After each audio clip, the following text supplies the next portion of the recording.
Hello and welcome, and the Lord's blessings be upon you.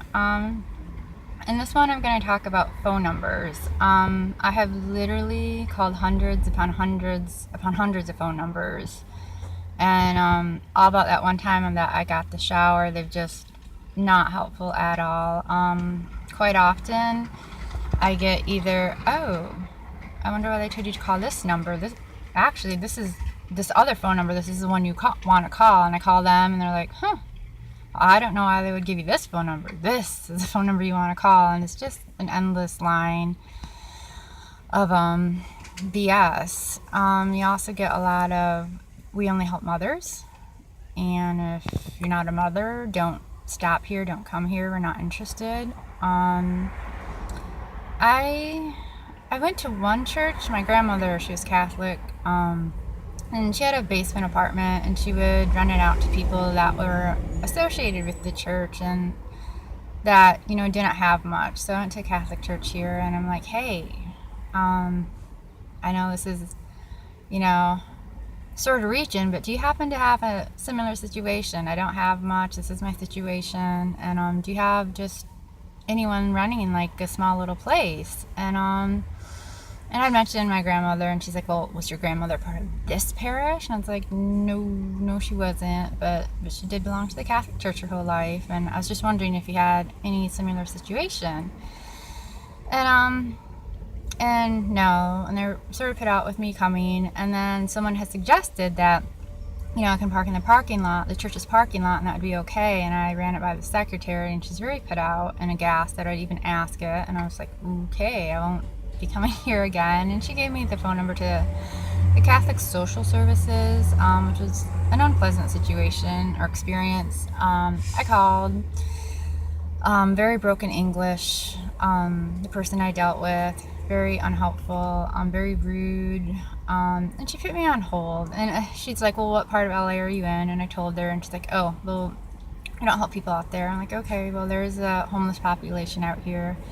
And she put me on hold because she's like, well, let me look into it. And she was so full of BS, and I knew it. And it sucked because it was at a time when I had a phone that had very limited minutes, and you could only call during the week, so every minute counted.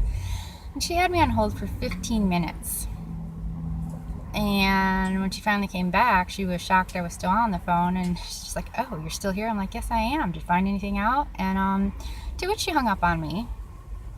I called back the phone number. I got someone else. I told them what had happened, and she just really made excuses for the other woman. And it's just, I find too often people in help groups are very unhelpful. They have a really bad attitude, and a lot of people who quote like to help aren't really into it to help, but to rip someone down to build themselves up, and that's not helpful for either party.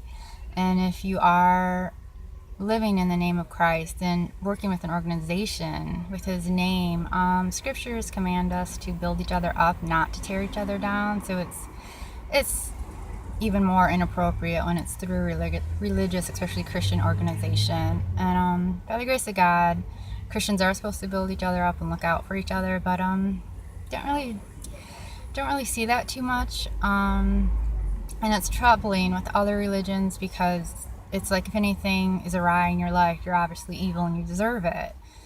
And yeah, it's a pistol.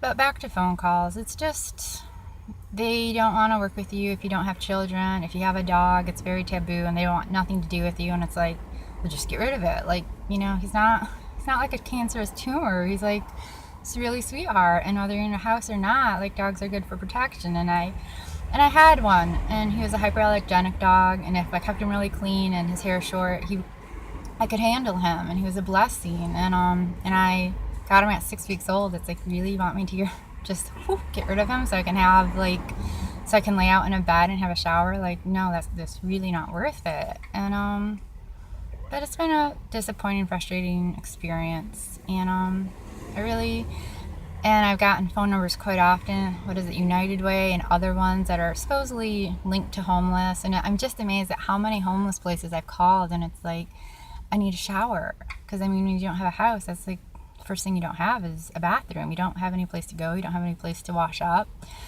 And I'm stunned at how many places do not have a place for people to wash up. It's like, how can you claim to be working with the homeless and for the homeless and yet not have a place for them to wash up? That's like a really basic need. I mean, between bathroom, shower, and mail, those are really basic needs. And a safe, legal place to park at night where you won't get woken up. But yeah, phone numbers have been an absolute dud. Okay, well, you make it a good day, and the Lord bless you in this situation. Bye bye.